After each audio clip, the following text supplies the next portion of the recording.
It's quite rare that we talk about controversy erupting over in the UK about video games, but that's what's gone on over the past few days regarding Quantic Dream's upcoming title, Detroit Become Human. Quantic Dream are of course very well known for their trademark interactive movie style of video games, and like movies, the studio's games tend to explore various mature themes. Detroit Become Human has been shown to be no different in its approach, and a recent trailer highlighted a scene depicting the physical abuse of a child by her father. This scene has then gone on to cause a lot of controversy in the UK, with headlines like this being all over the UK tabloids. Spearheading the uproar is founder of the children's charity Childline, a free 24/7 service that allows children to speak up about issues they may be experiencing.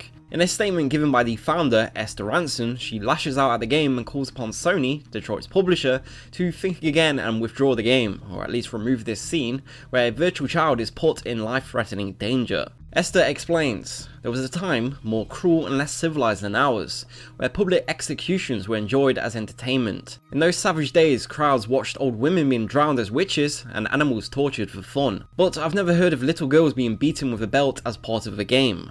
That, in my view, is not just savage, it's seriously damaging." She then describes some of her experiences working with Childline, and then later says, "Criminals who attack children often create similar fantasies in their imaginations before they act them out. Such a criminal would regard this game as a validation. The designers of video games have a duty to protect children, and that responsibility extends to protecting virtual children. We never want anyone to believe that beating a child to death with a belt is the stuff of entertainment. It should never be trivialized or turned into a game." Joining Esther on the matter is British Member of Parliament Damien Collins, who had this to say. "It is completely wrong for domestic violence to be a part of a video game regardless of what the motivation is. Domestic violence is not a game, and this simply trivializes it. I worry that people who play this who themselves have suffered abuse will use the game to shape the way in which they deal with abusers. It's dangerous to plant the seed in people's minds that the way to deal with abusers is to use violence against them.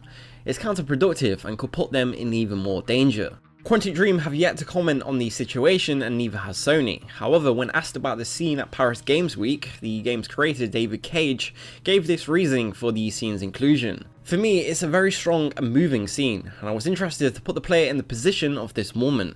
I chose her point of view. What's important to me and what's important in Detroit is to say that a game is as legitimate as a film or book or a play to explore any topic such as domestic abuse. It's important to point out that the British MP mentioned earlier is the chairman of the Culture, Media and Sport Select Committee, and this is the department of the UK government which the Video Standards Council is accountable to.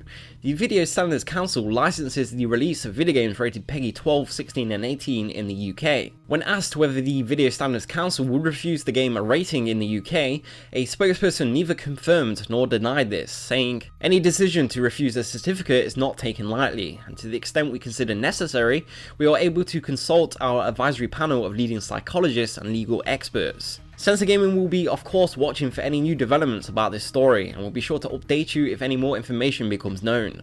Detroit Become Human is scheduled to release spring 2018 for PlayStation 4. Until next time, thank you for watching.